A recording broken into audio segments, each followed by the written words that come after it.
Hi అండి, welcome back to our channel. ఈరోజు vlog వచ్చేసరికి నెయ్యి అండి. మనం సిటీలో ఉండే వాళ్ళకి ఏంటంటే స్వచ్ఛమైన నెయ్యి దొరకదు కదా. మన ఇంట్లోనే అది ఎలా ప్రిపేర్ చేసుకోవాలి ఏందనేది ఒక చిన్న వీడియో తీసి పెడదాం అనిపించి ఈ వ్లాగ్ చేస్తున్నాను. మనకేంటంటే మనం గేదె పాలు కొనుక్కుంటాం కానీ వెన్న తీసిన పాలు ఒక రేటు, తీయని పాలు ఒక రేటు ఉంటాయి. మనం 1-2 రూపాయలు తేడా చూసుకొని వెన్న తీసిన పాలు తీసుకున్నామంటే మళ్ళీ బయట అదే డబ్బులు పెట్టి మనం నెయ్యి కొనుక్కుంటాము. ఆ నెయ్యి కానీ మనకు స్వచ్ఛంగా రాదు, ఏదో ఒకటి మిక్స్ చేసిందే వచ్చిద్ది.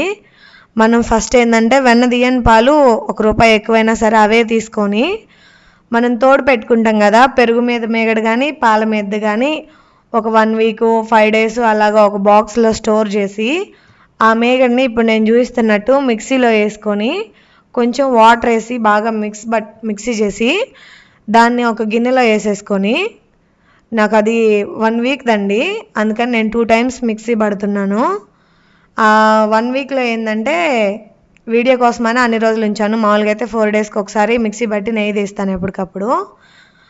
అలా మనం మిక్సీ పట్టుకున్న దాంట్లో ఐస్ గడ్డలు వేసి కొంచెం వదిలిపెట్టామంటే మనకి నొరగలాగా కాకుండా కొంచెం నెయ్యి వెన్నపూస అనేది గట్టిగా వచ్చింది. నాకు ఆ గిన్నె సరిపోలేదండి, కొంచెం చిలుక్కోవడానికి వాటర్ యాడ్ చేసి, అందుకని ఇంకొక గిన్నెలోకి వేసి చూపిస్తున్నా మీకు.